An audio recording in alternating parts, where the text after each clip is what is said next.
Poland और रूस में होगा युद्ध। इस वक्त की बड़ी खबर, अगले 3 से 10 साल में पोलैंड रूस होंगे आमने सामने।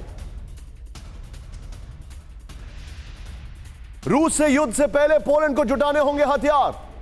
पोलैंड के डिप्टी डिफेंस मिनिस्टर की वार्निंग, ये बहुत बड़ी खबर है। पोलैंड और रूस में युद्ध होगा। ब्रेकिंग एक बार फिर से दिखाइए, इस वक्त की बड़ी खबर है।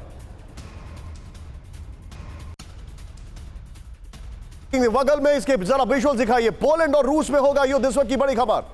अगले 3 से 10 साल में पोलैंड रूस होंगे आमने सामने। सीधे आइए, ये बहुत हैरान करने वाली खबर है और इस खबर के लिए मैं सीधे चलूंगा दीपक वोरा सर के पास, लेकिन उससे पहले बड़ी खबर प्ले ऑन करें। यहां पर गोप्रो ग्राफिक्स मैं आपको दिखा रहा हूं। पोलैंड और रूस का जो युद्ध का काउंटडाउन है वो शुरू हो चुका है, जरा ध्यान से देखें। अब पोलैंड के डेप्यूटी डिफेंस मिनिस्टर की ये वार्निंग है। क्या कहा उन्होंने? 3 से 10 साल में होगा पोलैंड और रूस का युद्ध, ये उन्होंने कहा है। पोलैंड पर हमले से पहले रूस अपनी मिलिट्री को रीबिल्ड करेगा। यहाँ ये डॉर्पर नामक एक अच्छी नस्ल की भेड़ को पालते हैं। पालकर हर साल 40 से 50 लाख कमाते हैं। आपको भी करना है, उनसे सीखना है तो फ्रीडम ऐप को अभी डाउनलोड कीजिए। ये कहा है उन्होंने, पोलैंड को वक्त रहते अपने हथियारों की संख्या बढ़ानी होगी। रूस से युद्ध के लिए पोलैंड को बहुत ज्यादा हथियारों की जरूरत है। पोलैंड ने इस साल अपने डिफेंस बजट में रिकॉर्ड बढ़ोतरी की है। पोलैंड का डिफेंस बजट बढ़कर $20 बिलियन से ज्यादा हो गया है। मैं चाहूंगा ये तीनों ब्रेकिंग दिखाइए एक साथ। एक कीव वो पहुंचे हैं और विद द शॉट्स, एक दूसरा जो न्यूक्लियर है और तीसरा ये पोलैंड है। ये तीनों ब्रेकिंग और तीनों शॉट्स के साथ मैं दीपक वोरा सर के पास चलूंगा। दीपक सर, ये बताइए ये क्या खिचड़ी पकड़ी है? पोलैंड बोलता है वो हम पे हमला करेंगे, यहां पर ये साहब बोलते हैं कि वो न्यूक्लियर हमला हो जाएगा यूक्रेन की तरफ से। कीव में पहुंच गए हैं Antony Blinken. Something is cooking. आपका बहुत बहुत धन्यवाद कि आप मौका देते हैं आपसे सीखने का। अभी जो आपके कॉरेस्पॉन्डेंट ने कहा वो बिल्कुल सही है, टोटली एक्यूरेट। और फिर अभी बाकी जो विशेषज्ञ आएंगे उनसे भी मैं सीखूंगा। न्यूयॉर्क में बैठा हूँ, इस समय 17 डिग्री तापमान है यहाँ पे, इसीलिए मैंने ट्रैक सूट पहन रखा है।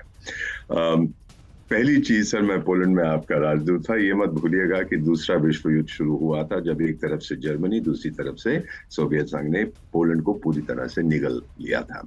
तो पोलैंड तो अपने इतिहास में 2 बार गायब हो चुका है, फिर वापस आ। कोई प्रेम नहीं है पोलिश लोगों का रूसी लोगों के साथ, क्योंकि रूस को वो कहते हैं ये सक्सेसर है सोवियत संघ का, तो वो दुश्मनी बहुत है। तो ये जो उनके डेप्यूटी डिफेंस मिनिस्टर कह रहे हैं कि 3 से 10 साल, इसको पता नहीं कहाँ से, क्यों नहीं 3 से 30 साल, क्यों नहीं 3 से 100 साल, क्यों नहीं 3 से 3 करोड़ साल। तो ये चीजें कहने की होती हैं ताकि वो अपना डिफेंस बजट बढ़ा सके। सब लोग कहते हैं सर, मैंने कई मिलिट्रीज में देखा है, जब पैसे की जरूरत है, ओ जी ये खतरा है, वो खतरा है।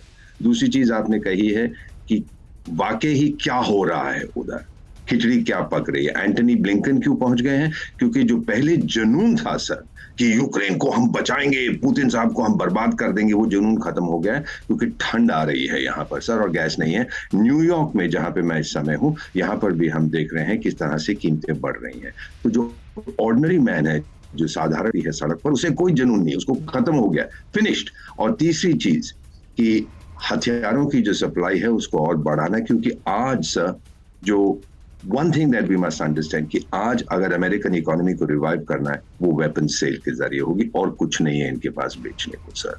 तो ये 3 चीजें अगर आप बड़ी बात है कि आप न्यूयॉर्क में रहकर ये बता रहे हैं। आई सैल्यूट यू सर।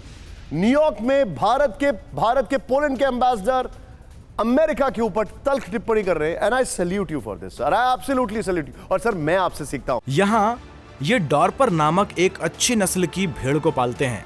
पालकर हर साल 40 से 50 लाख कमाते हैं। आपको भी करना है, उनसे सीखना है तो फ्रीडम ऐप को अभी डाउनलोड कीजिए।